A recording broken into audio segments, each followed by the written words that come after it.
Mini ಮಹಾಯುದ್ಧ ವಿಶೇಷ ಕಾರ್ಯಕ್ರಮದಲ್ಲಿ ಇವತ್ತು ನಡೀತಾ ಇರತಕ್ಕಂಥ 3 ಕ್ಷೇತ್ರಗಳ ಉಪಚುನಾವಣೆಯ ಮತದಾನ ಯಾವ ರೀತಿ ನಡೀತಾ ಇದೆ, ಎಲ್ಲೆಲ್ಲಿ ಎಷ್ಟೆಷ್ಟು ಪರ್ಸೆಂಟೇಜ್ ಮತದಾನ ಆಗಿದೆ ಮತ್ತು ಮತದಾರರು ಯಾವ ರೀತಿಯಾಗಿ ಒಂದು ಉತ್ಸುಕತೆಯಿಂದ ಮತಗಟ್ಟೆಗಳಿಗೆ ತೆರಳಿ ತಮ್ಮ ಪ್ರಜಾಪ್ರಭುತ್ವದ ಹಬ್ಬವನ್ನು ಸೆಲೆಬ್ರೇಟ್ ಮಾಡ್ತಾ ಇದ್ದಾರೆ ಅಂತ ನೋಡೋಣ. ಮುಖ್ಯವಾಗಿ ರಾಜ್ಯದ 3 ವಿಧಾನಸಭಾ ಕ್ಷೇತ್ರಗಳಲ್ಲಿ ಇವತ್ತು ಬೈ ಎಲೆಕ್ಷನ್ ಸಂಬಂಧಪಟ್ಟಂತೆ ಉಪಚುನಾವಣೆಯ ಮತದಾನ ನಡೀತಾ ಇದೆ. ರಾಜ್ಯದ 3 ವಿಧಾನಸಭಾ ಕ್ಷೇತ್ರಗಳಲ್ಲಿ ಬೈ ಎಲೆಕ್ಷನ್. ಚನ್ನಪಟ್ಟಣ, ಶಿಗ್ಗಾವಿ, ಸಂಡೂರಲ್ಲಿ ಮತ ಫೈಟಿಂಗ್. ಅಭ್ಯರ್ಥಿಗಳ ಭವಿಷ್ಯ ನಿರ್ಧರಿಸಲಿರುವ ವೋಟರ್ಸ್. ಬೆಳಗ್ಗೆ 7ರಿಂದ ಬಿರುಸುಗೊಂಡಿರುವ ವೋಟಿಂಗ್. ಸಂಜೆ 6 ಗಂಟೆವರೆಗೆ ನಡೆಯಲಿರುವ ಮತದಾನ ಪ್ರಕ್ರಿಯೆ. ಇನ್ನು ನವೆಂಬರ್ 23ರಂದು ಉಪಚುನಾವಣೆ ಮತದಾನದ ಕೌಂಟಿಂಗ್ ಕೂಡ ನಡೆಯಲಿದೆ. ಅತ್ಯಂತ ಜಿದ್ದಾಜಿದ್ದಿನ ಚುನಾವಣೆ ಇದು. ರಾಜ್ಯದ 3 ವಿಧಾನಸಭಾ ಕ್ಷೇತ್ರಗಳ ಬೈ ಎಲೆಕ್ಷನ್.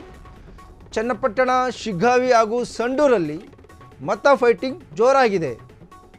ಅಭ್ಯರ್ಥಿಗಳ ಭವಿಷ್ಯ ಇವತ್ತು ಮತದಾರರು ನಿರ್ಧರಿಸಲಿದ್ದಾರೆ. ಬೆಳಿಗ್ಗೆ 7ರಿಂದ ಕೂಡ ಬಿರುಸುಗೊಂಡಿರುವ ವೋಟಿಂಗ್ ಪ್ರಕ್ರಿಯೆ.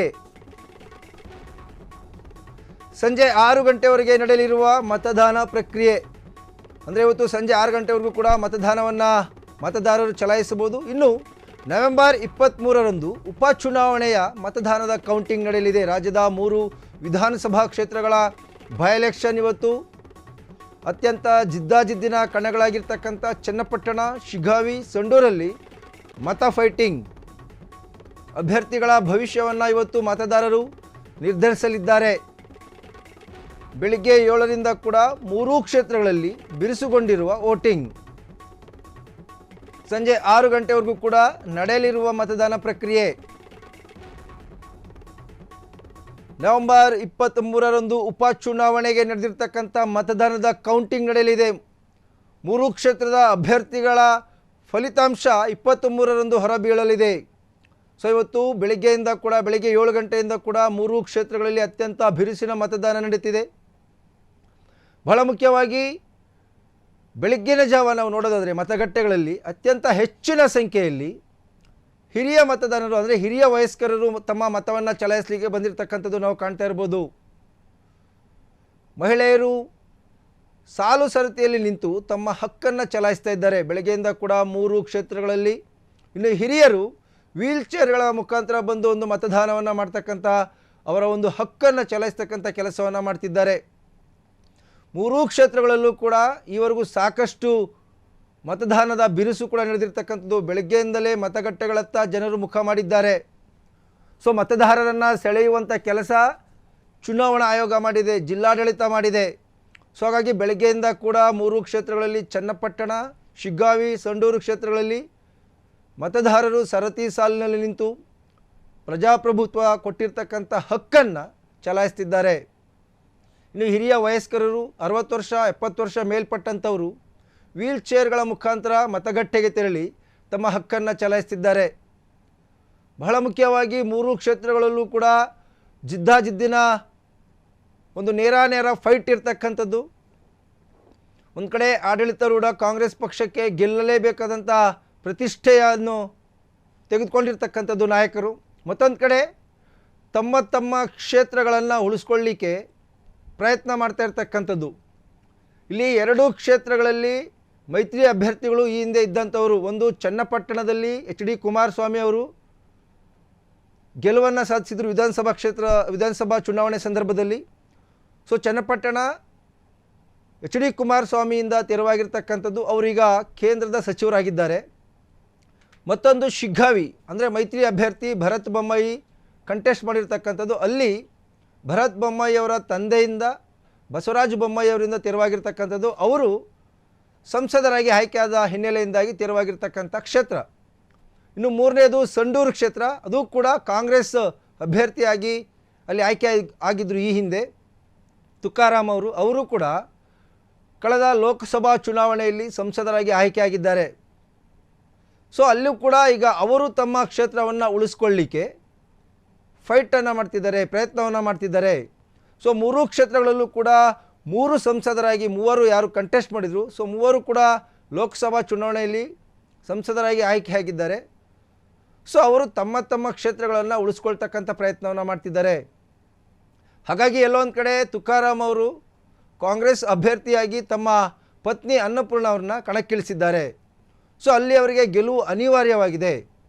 ಸೊ ಈಗ ಅನ್ನಪೂರ್ಣ ಅವರು ಈಗ ಸಂಡೂರಲ್ಲಿ ಏನು ಕಂಟೆಸ್ಟ್ ಮಾಡಿದ್ದಾರೆ ಕಾಂಗ್ರೆಸ್ ಅಭ್ಯರ್ಥಿಯಾಗಿ, ಅವರಿಗೆ ಇದು ಮೊದಲ ಒಂದು ಚುನಾವಣಾ ಅನುಭವ ಆಗಿದೆ. ಅದೇ ರೀತಿಯಾಗಿ ಸಂಡೂರಿನಲ್ಲಿ ಅನ್ನಪೂರ್ಣ ಅವರ ಎದುರಾಳಿಯಾಗಿರ್ತಕ್ಕಂಥ ಮೈತ್ರಿ ಅಭ್ಯರ್ಥಿ ಬಂಗಾರು ಹನುಮಂತ ಅವರು ಕೂಡ ಮೊದಲ ಅನುಭವ ಅವರಿಗೆ, ಅಂದರೆ ಚುನಾವಣಾ ರಾಜಕೀಯದ ಅಭ್ಯರ್ಥಿಯಾಗಿ ಕಂಟೆಸ್ಟ್ ಮಾಡಿರ್ತಕ್ಕಂಥದ್ದು. ಸೊ ಎಲ್ಲೊಂದು ಕಡೆ ಈ 3 ಕ್ಷೇತ್ರಗಳಲ್ಲಿ ಅತ್ಯಂತ ಜಿದ್ದಾಜಿದ್ದಿನ ಫೈಟಿಂಗ್ ನಡೀತಾ ಇರ್ತಕ್ಕಂಥದ್ದು. ಒಂದು ಕಡೆ ಶಿಗ್ಗಾವಿಯಲ್ಲೂ ಕೂಡ ಭರತ್ ಬೊಮ್ಮಾಯಿ ಅವರಿಗೆ ಇದು ಮೊದಲ ಚುನಾವಣೆ. ಇನ್ನು ನಾವು ಚನ್ನಪಟ್ಟಣಕ್ಕೆ ಬರೋದಾದರೆ ನಿಖಿಲ್ ಕುಮಾರಸ್ವಾಮಿ ಅವರು ಈ ಹಿಂದೆ 2 ಬಾರಿ ಒಮ್ಮೆ ಲೋಕಸಭಾ ಸದಸ್ಯತ್ವ ಸ್ಥಾನಕ್ಕೆ ಸ್ಪರ್ಧೆ ಮಾಡಿ ಸೋಲನ್ನು ಕಂಡಿದ್ದರು. ಮತ್ತೊಂದು ಕಡೆ ವಿಧಾನಸಭೆ ಚುನಾವಣೆಗೆ ರಾಮನಗರದಿಂದ ಕಳೆದ ಬಾರಿ ಕಂಟೆಸ್ಟ್ ಮಾಡಿ ಸೋಲನ್ನು ಕಂಡಿದ್ದರು. ಈ ಬಾರಿ 3ನೇ ಬಾರಿ ಚನ್ನಪಟ್ಟಣದಲ್ಲಿ, ಅದು ಕೂಡ JDSನ ಭದ್ರಕೋಟೆಯಲ್ಲಿ ನಿಖಿಲ್ ಕುಮಾರಸ್ವಾಮಿ ಅವರ ತಂದೆಯವರೇ ಆದಂಥ HD ಕುಮಾರಸ್ವಾಮಿ ಅವರಿಂದ ತೆರವಾಗಿರ್ತಕ್ಕಂಥ ಕ್ಷೇತ್ರ ಅದು. ಅಲ್ಲಿ ನಿಖಿಲ್ ಕುಮಾರಸ್ವಾಮಿ ಅವರು ತಮ್ಮ ಅದೃಷ್ಟ ಪರೀಕ್ಷೆಗೆ 3ನೇ ಬಾರಿ ಇಳಿದಿರ್ತಕ್ಕಂಥದ್ದು. ಸೊ ಹಾಗಾಗಿ ಇಲ್ಲಿ ಬಹಳ ಮುಖ್ಯವಾಗಿ ಒಂದು ಕಡೆ ತುಕಾರಾಮ್ ಅವರ ಕುಟುಂಬಸ್ಥರಾಗಿರ್ಬೋದು, ಮತ್ತೊಂದು ಕಡೆ ಶಿಗ್ಗಾವಿಯಲ್ಲಿ ಬಸವರಾಜ ಬೊಮ್ಮಾಯಿ ಅವರ ಕುಟುಂಬದ ಪ್ರತಿಷ್ಠೆ ಆಗಿರ್ಬೋದು, ಚನ್ನಪಟ್ಟಣದಲ್ಲಿ HD ಕುಮಾರಸ್ವಾಮಿ ಅವರ ಕುಟುಂಬ ಮತ್ತು ಅವರ ರಾಜಕೀಯದ ಪ್ರತಿಷ್ಠೆ ಒಂದು ಕಡೆ ಆದರೆ, ಮತ್ತೊಂದು ಕಡೆ ಕಾಂಗ್ರೆಸ್ ಆಡಳಿತಾರೂಢ ಪಕ್ಷ ಏನಾಗಿದೆ ರಾಜ್ಯದಲ್ಲಿ, ಸೊ ಅದಕ್ಕೂ ಕೂಡ ಇದು ಪ್ರತಿಷ್ಠೆ ಆಗಿರ್ತಕ್ಕಂಥದ್ದು. ಸೊ ಹಾಗಾಗಿ ಬೆಳಗ್ಗೆಯಿಂದ ಕೂಡ 3 ಕ್ಷೇತ್ರಗಳಲ್ಲಿ ಒಂದು ಭರದಿಂದ ಮತದಾರರು ತಮ್ಮ ತಮ್ಮ ಒಂದು ಹಕ್ಕನ್ನು ಚಲಾಯಿಸ್ತಾ ಇದ್ದಾರೆ. ಈಗಾಗಲೇ ಸಂಡೂರಿನಲ್ಲಿ ತುಕಾರಾಮ್ ಅವರ ಕುಟುಂಬಸ್ಥರು ಮತದಾನವನ್ನು ಮಾಡಿ ಜನರಿಗೂ ಕೂಡ ಶಾಂತಿ ಮತ್ತು ನಿರ್ಭೀತಿಯಿಂದ ಮತವನ್ನು ಚಲಾಯಿಸಿ ಮುಕ್ತವಾಗಿ ಮತದಾನವನ್ನು ಮಾಡಿ ಅಂತಕ್ಕಂಥ ಒಂದು ಕರೆಯನ್ನು ಕೊಟ್ಟಿದ್ದಾರೆ. ಅದೇ ರೀತಿಯಾಗಿ ಶಿಗ್ಗಾವಿಯಲ್ಲಿ ಸಂಸದ ಮಾಜಿ CM ಬಸವರಾಜ ಬೊಮ್ಮಾಯಿ ಅವರು ಅಲ್ಲಿನ ಅಭ್ಯರ್ಥಿ, ಮೈತ್ರಿ ಅಭ್ಯರ್ಥಿ ಬಸವರಾಜ್ ಅವರ ಮಗ ಆಗಿರ್ತಕ್ಕಂಥ ಭರತ್ ಬೊಮ್ಮಾಯಿ ಅವರ ಜೊತೆಯಲ್ಲಿ ತೆರಳಿ ಮತದಾನವನ್ನು ಮಾಡಿದ್ದಾರೆ. ಸೊ ಎಲ್ಲ ಒಂದು ಕಡೆ ಈಗ 3 ಕ್ಷೇತ್ರಗಳಲ್ಲೂ ಕೂಡ ಬಿರುಸಿನ ಮತದಾನ ನಡೀತಾ ಇದೆ. ಬೆಳಗ್ಗೆಯಿಂದ ಕೂಡ ಸಾಕಷ್ಟು ಜನರು ತಮ್ಮ ಹಕ್ಕನ್ನು ಚಲಾಯಿಸಿದ್ದಾರೆ. ಒಟ್ಟಾರೆಯಾಗಿ 3 ಕ್ಷೇತ್ರಗಳಲ್ಲಿ ಈಗ ಸದ್ಯ ಬಿರುಸಿನ ಮತದಾನ ಅಂತೂ ನಡೀತಾ ಇದೆ. ಜನರು ತಮ್ಮ ತಮ್ಮ ಹಕ್ಕನ್ನು ಚಲಾಯಿಸಲಿಕ್ಕೆ ಮತಗಟ್ಟೆಗಳತ್ತ ಬರ್ತಾ ಇದ್ದಾರೆ. ಸೊ ಎಲ್ಲ ಒಂದು ಕಡೆ ಈಗ ಅಭ್ಯರ್ಥಿಗಳು ಕೂಡ ಒಂದು ವಿಶ್ವಾಸವನ್ನು ಕೂಡ ವ್ಯಕ್ತಪಡಿಸ್ತಾ ಇರ್ತಕ್ಕಂಥದ್ದು ಏನಪ್ಪ ಅಂತಂದರೆ, ಸಾಕಷ್ಟು ಸಂಖ್ಯೆಯಲ್ಲಿ ಜನರು ಮತದಾನದತ್ತ ಮತಗಟ್ಟೆಗಳ ಹತ್ರ ಬರ್ತಾ ಇರೋದ್ರಿಂದ ಸೊ ಎಲ್ಲರೂ ಕೂಡ ಒಂದು ಗೆಲುವಿನ ವಿಶ್ವಾಸವನ್ನು ವ್ಯಕ್ತಪಡಿಸಿದ್ದಾರೆ. ನಮಗೆ ಈ ಬಾರಿ ಗೆಲುವು ಸಿಕ್ಕೇ ಸಿಗುತ್ತೆ ಅಂತಕ್ಕಂಥ ವಿಶ್ವಾಸವನ್ನು ವ್ಯಕ್ತಪಡಿಸಿದ್ದಾರೆ.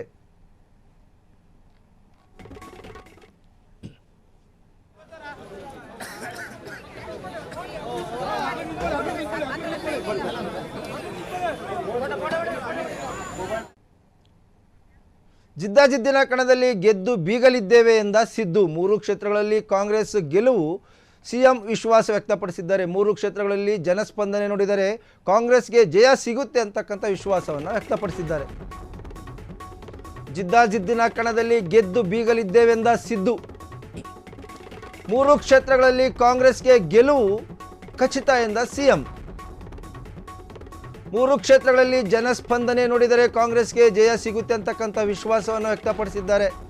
ಕಾಂಗ್ರೆಸ್ ಪಕ್ಷ 100ಕ್ಕೆ 100 ಗೆಲ್ಲಲಿದೆ ಅಂತ CM ವಿಶ್ವಾಸವನ್ನು ವ್ಯಕ್ತಪಡಿಸಿದ್ದಾರೆ. ಮೈಸೂರಿನಲ್ಲಿ ಮಾತನಾಡಿದ CM ಸಿದ್ದರಾಮಯ್ಯ 3 ಕ್ಷೇತ್ರಗಳಲ್ಲಿ ಕಾಂಗ್ರೆಸ್ ಗೆದ್ದು ಬೀಗಲಿದೆ ಅಂತಕ್ಕಂಥ ಒಂದು ವಿಶ್ವಾಸವನ್ನು ವ್ಯಕ್ತಪಡಿಸಿದ್ದಾರೆ. ಜಿದ್ದಾಜಿದ್ದಿನ ಕಣದಲ್ಲಿ ಗೆದ್ದು ಬೀಗಲಿದ್ದೇವೆಂದ ಸಿದ್ದು. 3 ಕ್ಷೇತ್ರಗಳಲ್ಲಿ ಕಾಂಗ್ರೆಸ್ ಪಕ್ಷಕ್ಕೆ ಗೆಲುವು ಅಂತಕ್ಕಂಥ ವಿಶ್ವಾಸವನ್ನು ವ್ಯಕ್ತಪಡಿಸಿದ್ದಾರೆ. 3 ಕ್ಷೇತ್ರಗಳಲ್ಲಿ ಜನಸ್ಪಂದನೆ ನೋಡಿದರೆ ಕಾಂಗ್ರೆಸ್ಗೆ ಜಯ ಸಿಗುತ್ತೆ ಅಂತಕ್ಕಂಥ ವಿಶ್ವಾಸವನ್ನು ವ್ಯಕ್ತಪಡಿಸಿದ್ದಾರೆ. ಕಾಂಗ್ರೆಸ್ ಪಕ್ಷ 100ಕ್ಕೆ 100 ಗೆಲ್ಲಲಿದೆ ಅಂತಕ್ಕಂಥ ಒಂದು ವಿಶ್ವಾಸವನ್ನು CM ಸಿದ್ದರಾಮಯ್ಯ ವ್ಯಕ್ತಪಡಿಸಿದ್ದಾರೆ. ಮೈಸೂರಿನಲ್ಲಿ ಮಾತನಾಡಿದ CM ಸಿದ್ದರಾಮಯ್ಯ ಅವರು ಜಿದ್ದಾಜಿದ್ದಿನ ಕಣದಲ್ಲಿ ಗೆದ್ದು ಬೀಗಲಿದ್ದೇವೆಂದು ವಿಶ್ವಾಸವನ್ನು ವ್ಯಕ್ತಪಡಿಸಿದ್ದಾರೆ. ಚನ್ನಪಟ್ಟಣ, ಶಿಗ್ಗಾವಿ, ಸಂಡೂರು 3 ಕ್ಷೇತ್ರಗಳಲ್ಲಿ ಕಾಂಗ್ರೆಸ್ಗೆ ಗೆಲುವು ಅಂತಕ್ಕಂಥ ಒಂದು ವಿಶ್ವಾಸವನ್ನು ಸಿಎಂ ಸಿದ್ದರಾಮಯ್ಯ ವ್ಯಕ್ತಪಡಿಸಿದ್ದಾರೆ. 3 ಕ್ಷೇತ್ರಗಳಲ್ಲಿ ಜನರ ಸ್ಪಂದನೆ ನೋಡಿದರೆ ಕಾಂಗ್ರೆಸ್ಗೆ ಜಯ, ಕಾಂಗ್ರೆಸ್ ಪಕ್ಷಕ್ಕೆ 100ಕ್ಕೆ 100 ಗೆಲ್ಲಲಿದೆ ಅಂತಕ್ಕಂಥ ವಿಶ್ವಾಸವನ್ನು ಸಿಎಂ ವ್ಯಕ್ತಪಡಿಸಿದ್ದಾರೆ.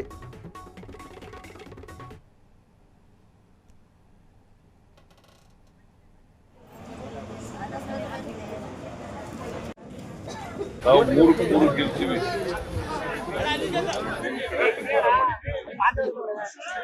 ಹೀಗೆ ಅಲ್ಲಿ ಜನರ ಸ್ಪಂದನೆ ನೋಡಿದ್ರೆ ವಿಶ್ವಾಸ ಇದೆ. ನಾವು ಮೂರು ಗೆಲ್ತೀವಿ.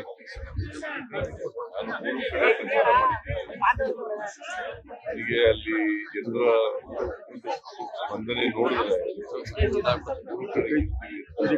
ವಿಶ್ವಾಸ ಇದೆ. ನಾವು ಮೂರು ಗೆಲ್ತೀವಿ.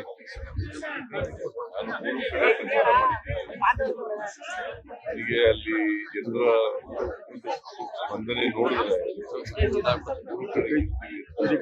ವಿಶ್ವಾಸ ಇದೆ. ನಾವು ಮೂರು ಗೆಲ್ತೀವಿ.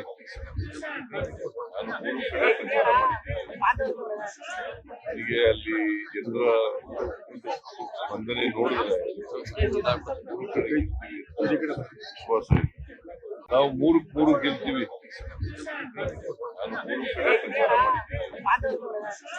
ಹೀಗೆ ಅಲ್ಲಿ ಜನರ ಸ್ಪಂದನೆ ನೋಡಿದ್ರೆ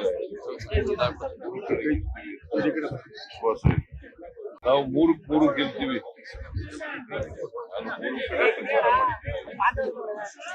ಹೀಗೆ ಅಲ್ಲಿ ಜನರ ಸ್ಪಂದನೆ ನೋಡಿದ್ರೆ ವಿಶ್ವಾಸ ಇದೆ. ನಾವು ಮೂರು ಗೆಲ್ತೀವಿ.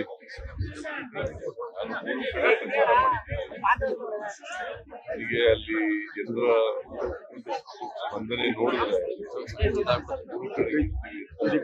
ವಿಶ್ವಾಸ ಇದೆ. ನಾವು ಮೂರು ಗೆಲ್ತೀವಿ.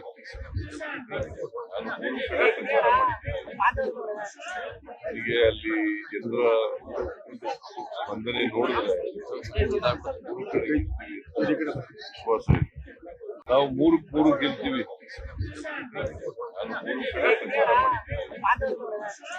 ಹೀಗೆ ಅಲ್ಲಿ ಜನರ ಸ್ಪಂದನೆ ನೋಡಿದ್ರೆ ಎಲ್ಲರೂ ಕೂಡ ನಾವು ಮೂರು ಗೆಲ್ತೇಳಿ ತಮ್ಮ ಮೂಲಕ ಇಡೀ ಸಂಡೂರು ಕ್ಷೇತ್ರದ ಎಲ್ಲ ಪ್ರಜೆಗಳಲ್ಲಿ ಕೂಡ ನಾನು ಮನವಿಯನ್ನು ಮಾಡ್ತೀನಿ. ನಮ್ಮ ಪಕ್ಷ ಯಾವಾಗಲೂ ಕೂಡ ಸಂವಿಧಾನ, ಪ್ರಜಾಪ್ರಭುತ್ವದ ಒಂದು ದೂರದೃಷ್ಟಿನಲ್ಲಿ ಒಂದು ಆಶಯದಂತೆ ಇವತ್ತು ನಡೀತಾ ಇದೆ. ಇಡೀ 3 ಚುನಾವಣೆಯಲ್ಲೂ ಕೂಡ ನಮಗೆ ಒಂದು ಭರವಸೆ ಇದೆ. ಕಳೆದ 4 ಚುನಾವಣೆಯಲ್ಲಿ ತಾವು ಗೆಲುವು ಸಾಧಿಸಿದ್ರಿ ಸರ್. ಇವಾಗ ಮೇಡಮ್ ಅವ್ರು ನಿಂತಿದ್ದಾರೆ. ಸೊ ಹೆಂಗಿದೆ ಸರ್ ಜನರ ರೆಸ್ಪಾನ್ಸ್? ಖಂಡಿತ ಈ ಗೆಲುವು ಯಾವಾಗಲೂ ಕೂಡ ಸಂಡೂರಿನ ಎಲ್ಲ ಪ್ರಜೆಗಳ ಗೆಲುವಾಗಿರ್ತದೆ. ಅವರು ಇಷ್ಟೇ ಯಾವಾಗಲೂ ಹೇಳ್ತಾ ಇರ್ತಾರೆ, ಅಣ್ಣ ನಿನಗಲ್ಲ ನಾವು ಚುನಾವಣೆ ಮಾಡೋದು, ನಮ್ಮ ಭವಿಷ್ಯಕ್ಕೋಸ್ಕರ ನಮಗೋಸ್ಕರ ನಾವು ಚುನಾವಣೆ ಮಾಡ್ತೀವಣ್ಣ. ಇಲ್ಲಿ ಖಂಡಿತ ಈ ಸರಿ ಕೂಡ ಅಕ್ಕರು ಗೆಲ್ತಾರಂತೆ. ಯುವಕರಲ್ಲಿ ಹೆಚ್ಚಿನ ಉತ್ಸಾಹ ಕಾಣ್ತಾ ಇಲ್ಲ, ಎಲ್ಲ ಹಿರಿಯರೇ ಬರ್ತಾ ಇದ್ದಾರೆ. ಹಾಗೇನಿಲ್ಲ, ಎಲ್ಲರೂ ಕೂಡ ಜೊತೆಯಾಗಿನೇ ಈ ಚುನಾವಣೆಯಲ್ಲಿ ಭಾಗಿಸ್ತಾರೆ. ಈಗಿನ್ನ ಸೂರ್ಯ ಹುಟ್ಟಿದ್ದಾರೆ, ಅದು ಹೆಂಗೆ ರೈಸ್ ಆಗ್ತದೆ. ನಾನು ಡಂಪ್ ಕೊಡ್ತೀನಿ ಸುಮ್ಮನೆ. ಸೂರ್ಯ ಉದಯ ಆಗಿದೆ. ಹೆಚ್ಚಾಗಿ ಇಲ್ಲಿ ಗಣಿ ಕಂಪನಿ ಕಾರ್ಖಾನೆಗಳು ಕೂಡ ಇರ್ತಕ್ಕಂಥ ಹಿನ್ನೆಲೆಯಲ್ಲಿ ಜಿಲ್ಲಾಡಳಿತ ಕೂಡ ಒಂದು ದಿನ ರಜೆ ಕೂಡ, ಹಾಗೆಯೇ ಜನ ಕೂಡ ಏನು ನಿರೀಕ್ಷೆ ಇಟ್ಕೊಂಡಿದ್ದಾರೆ ಅದೆಲ್ಲ ಒಂದು ಜನರ ನಿರೀಕ್ಷೆಗಳಿಗೆ ತಕ್ಕಂತೆ ಮುಂದಿನ ದಿನಗಳಲ್ಲಿ ನಾವು ಕಾರ್ಯನಿರ್ವಹಿಸಬೇಕಾದ ಒಂದು ಜವಾಬ್ದಾರಿ ಕೂಡ ನಮ್ಮ ಮೇಲಿದೆ ಅಂತೇಳಿ ಆ ಕ್ಷಣದಲ್ಲಿ ನಮಗೆ ಅನಿಸ್ತು. ಯಾವ ರೀತಿ ಕಾಣ್ತಾರೆ ರೈತರಿಗೆ ಉತ್ತಮವಾದ ಸ್ಪಂದನೆ ಸಿಗ್ತಾ ಇದೆ. ನಮಗೆ ಗ್ರಾಮೀಣ ಭಾಗದಲ್ಲಿ ಮಹಿಳೆಯರ ಅತ್ಯಂತ ಉತ್ಸಾಹದಿಂದ ಇವತ್ತು ಚುನಾವಣಾ ಪ್ರಕ್ರಿಯೆಯಲ್ಲಿ ಭಾಗವಹಿಸಿರ್ತಕ್ಕಂಥದ್ದು.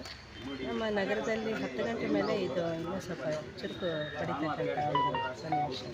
ಗೆಲ್ಲುವ ವಿಷಯ ಖಂಡಿತ 100ಕ್ಕೆ 100 ನಾವು ಗೆಲ್ತೀವಿ. ಮತ್ತೊಮ್ಮೆ ಕಾಂಗ್ರೆಸ್ನ ಭದ್ರಕೋಟೆ ಇಲ್ಲಿ ಇನ್ನಷ್ಟು ಬಲಗೊಳ್ಳುತ್ತಾ ಇದೆ. ಯಾರಪ್ಪ ಇದು?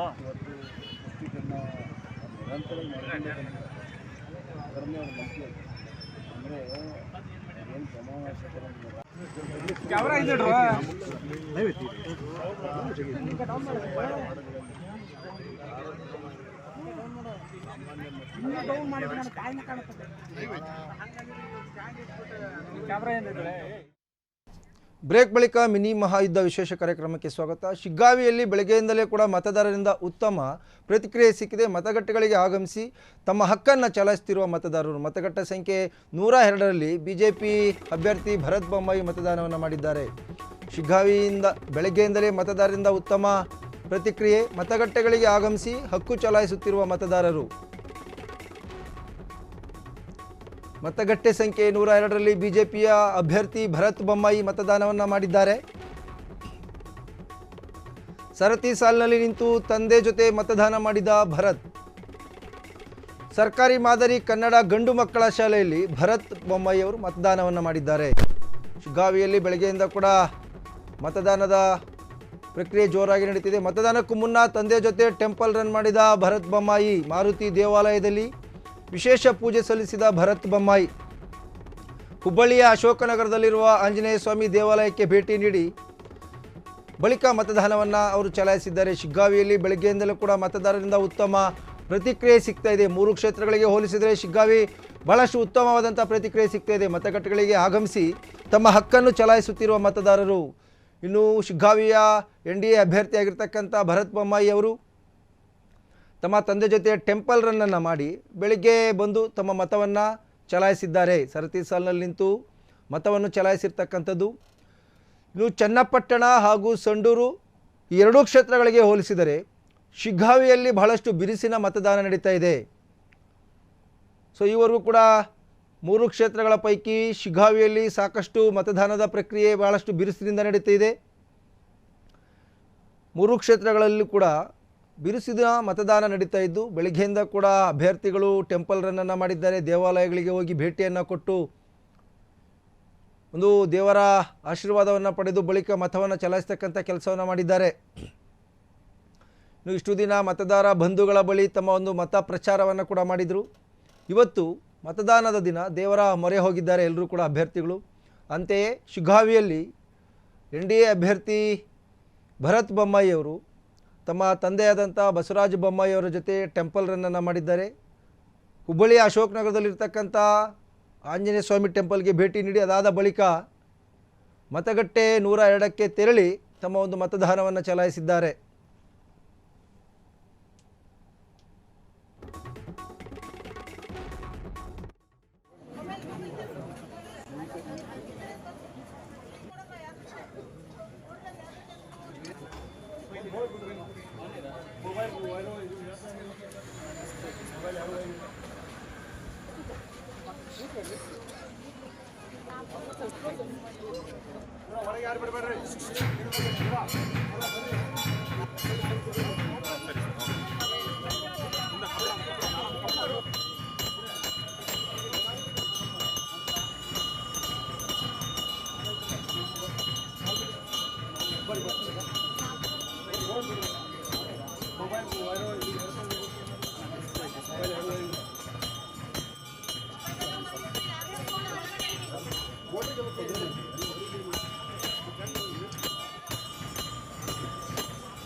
ಸದ್ಯ ಬೆಳಗ್ಗೆಯಿಂದಲೇ ಕೂಡ 3 ಕ್ಷೇತ್ರಗಳಲ್ಲಿ ಸಾಕಷ್ಟು ಬಿರುಸಿನ ಮತದಾನ ಕೂಡ ನಡೀತಾ ಇದೆ. ಮತದಾರರು ಕೂಡ ಮತಗಟ್ಟೆಗಳಿಗೆ ಆಗಮಿಸಿ ತಮ್ಮ ಒಂದು ಮತವನ್ನು ಚಲಾಯಿಸ್ತಾ ಇದ್ದಾರೆ. ಇನ್ನು ಚನ್ನಪಟ್ಟಣ ವಿಚಾರಕ್ಕೆ ಬರೋದಾದರೆ ನಾವು ಅಲ್ಲಿ 48.15% ಮತದಾನ ಆಗಿದೆ ಅಂತಕ್ಕಂಥ ಮಾಹಿತಿ ಸಿಕ್ಕಿದೆ. ಅಂದರೆ 48% ಆಗಿದೆ ಆವರೇಜ್ ಎಲ್ಲ ಕ್ಷೇತ್ರಗಳಲ್ಲೂ ಕೂಡ. ಇದುವರೆಗೂ ಕೂಡ ಅಂದರೆ 1 ಗಂಟೆವರೆಗೂ ಕೂಡ 3 ಕ್ಷೇತ್ರಗಳಲ್ಲಿ ಸರಾಸರಿ 40ಕ್ಕೂ ಹೆಚ್ಚು ಒಂದು ಮತದಾನ ಪ್ರಕ್ರಿಯೆ ನಡೆದಿದೆ.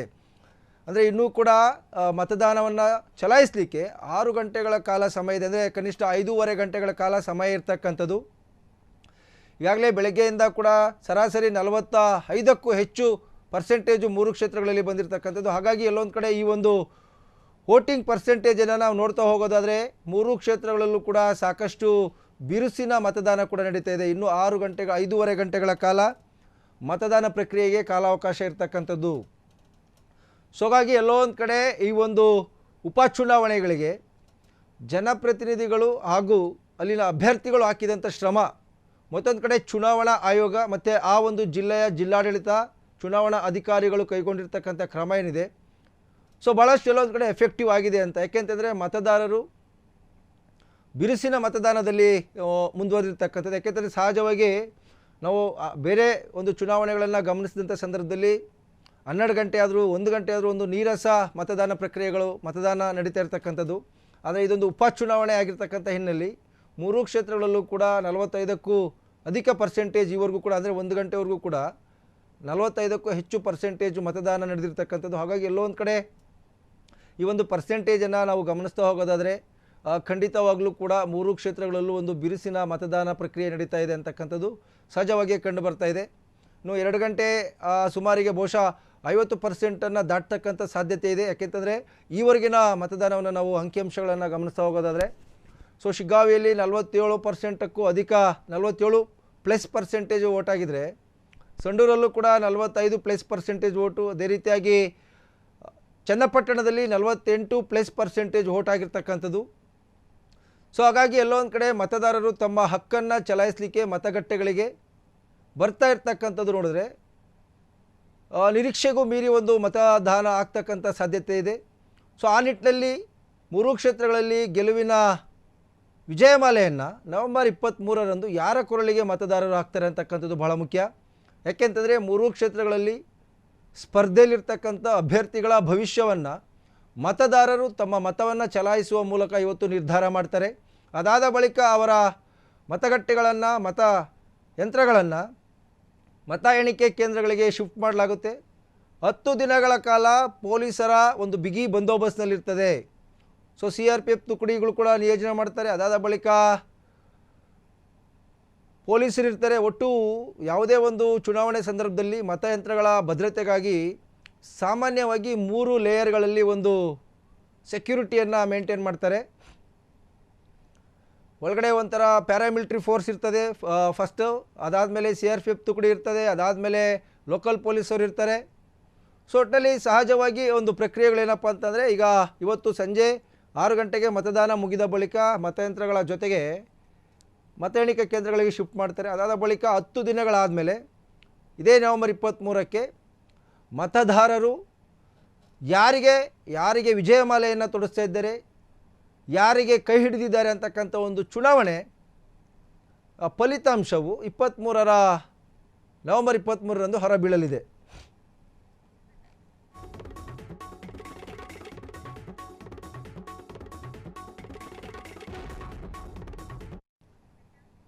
ಮೂಡಾ ಹಗರಣಕ್ಕೆ ಸಂಬಂಧಿಸಿದಂತೆ ಇಡಿ ತನಿಖೆ ವಿಚಾರ, ಸುಳ್ಳು ಆರೋಪಗಳ ಮೇಲೆ ಇಡಿ ತನಿಖೆ ಎಂದ ಸಿಎಂ. ಮೂಡಾ ಪ್ರಕರಣಕ್ಕೆ ಸಂಬಂಧಿಸಿದಂತೆ ಇಡಿ ತನಿಖೆ ನಡೀತಾ ಇದೆ. ಇಡಿ ಕಾನೂನು ಪ್ರಕಾರ ಮಾಡುವ ತನಿಖೆ ನಡೆಸಲಿ. ಮೂಡಾ ಹಗರಣಕ್ಕೆ ಸಂಬಂಧಿಸಿದಂತೆ ಇಡಿ ತನಿಖೆ ವಿಚಾರ, ಸುಳ್ಳು ಆರೋಪಗಳ ಮೇಲೆ ಇಡಿ ತನಿಖೆ ಎಂದ ಸಿಎಂ. ಮೂಡಾ ಪ್ರಕರಣಕ್ಕೆ ಸಂಬಂಧಿಸಿದಂತೆ ಇಡಿ ತನಿಖೆಯನ್ನು ನಡೆಸ್ತಾ ಇದೆ. ಇದು ಎಲ್ಲೊಂದು ಕಡೆ ಸುಳ್ಳು ಆರೋಪಗಳ ಮೇಲೆ ನಡೆಸ್ತಾ ಇದೆ ಅಂತಕ್ಕಂಥ ಒಂದು ಗಂಭೀರ ಆರೋಪವನ್ನು ಸಿಎಂ ಮಾಡಿದ್ದಾರೆ. ಇಡಿ ಕಾನೂನು ಪ್ರಕಾರ ತನಿಖೆ ನಡೆಸಲಿ. ಇಡಿ ತನಿಖೆಗೆ ಪ್ರತಿರೋಧವನ್ನು ನಾವು ಒಡ್ಡುವುದಿಲ್ಲ ಅಂತ ಸಿಎಂ ಸ್ಪಷ್ಟಪಡಿಸಿದ್ದಾರೆ. ಇಡಿ ತನಿಖೆ ನಿಷ್ಪಕ್ಷಪಾತವಾಗಿ ನಡೀತಿದೆಯಾ ಅಂತಕ್ಕಂಥ ಒಂದು ಪ್ರಶ್ನೆಯನ್ನು ಕೇಳಿದ್ದಾರೆ ಮಾಧ್ಯಮದವರಿಗೆ. ಮೂಡಾ ಹಗರಣ ಇಡಿ ತನಿಖೆಗೆ ಸಂಬಂಧಪಟ್ಟಂತೆ ಇದು ಸಿದ್ದು ಪ್ರತಿಕ್ರಿಯೆಯನ್ನು ಕೊಟ್ಟಿದ್ದಾರೆ. ಮೂಡಾ ಹಗರಣಕ್ಕೆ ಸಂಬಂಧಿಸಿದಂತೆ ಇಡಿ ತನಿಖೆ ನಡೀತಿದೆ. ಸೊ ಈ ವಿಚಾರಕ್ಕೆ ಮೈಸೂರಿನಲ್ಲಿ ಸಿಎಂ ಒಂದು ಗಂಭೀರವಾದಂಥ ಆರೋಪ ಮಾಡಿದ್ದಾರೆ. ಏನಪ್ಪ ಅಂತಂದರೆ, ಸುಳ್ಳು ಆರೋಪಗಳ ಮೇಲೆ ಇಡಿ ತನಿಖೆ ಎಂದ ಸಿಎಂ. ಮೂಡಾ ಪ್ರಕರಣಕ್ಕೆ ಸಂಬಂಧಿಸಿದಂತೆ ಇಡಿ ತನಿಖೆ ಈಗಾಗಲೇ ಚುರುಕುಗೊಂಡಿದೆ. ಇಡಿ ಕಾನೂನು ಪ್ರಕಾರ ತನಿಖೆ ಮಾಡಲಿ. ಎಲ್ಲೊಂದು ಕಡೆ ಇಡಿ ಅಧಿಕಾರಿಗಳು ಸುಳ್ಳು ಆರೋಪಗಳ ಮೇಲೆ ತನಿಖೆಯನ್ನು ಮಾಡ್ತಿದ್ದಾರೆ.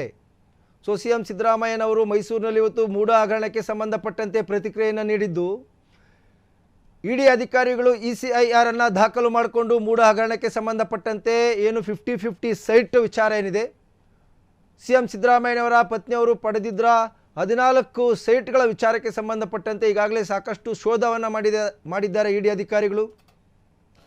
ಮೂಡಾ ಕಚೇರಿ ಮೇಲೆ ರೇಡ್ ಮಾಡಿದರು.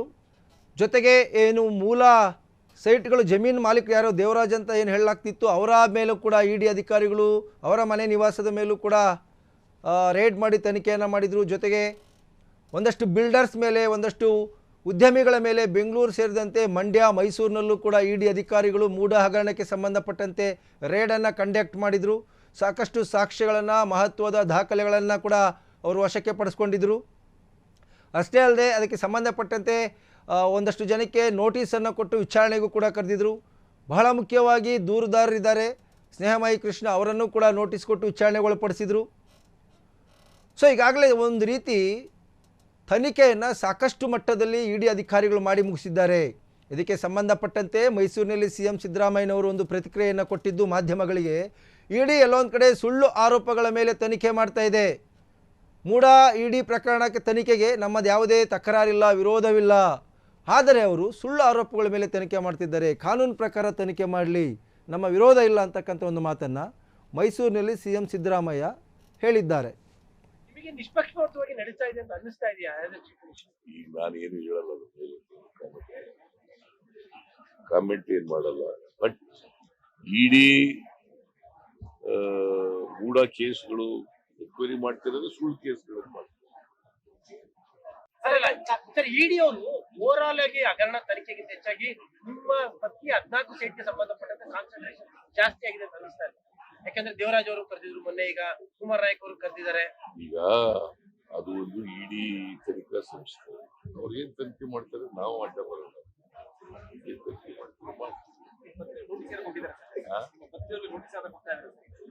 ನೀನು ಕೇಳ್ತಾ ಇದೀಯಲ್ಲ, ಪಡೆದೇವ್ರು ನೀನ್ ಕೇಳಿದ್ರ? ಅಲ್ಲ, ನೀನ್ ಕೇಳಿದ್ರ? ಕೇಳಿದ್ರೆ ಯಾಕೆ ಕೇಳ್ತಾ ಇದೀಯ? Why you are asking?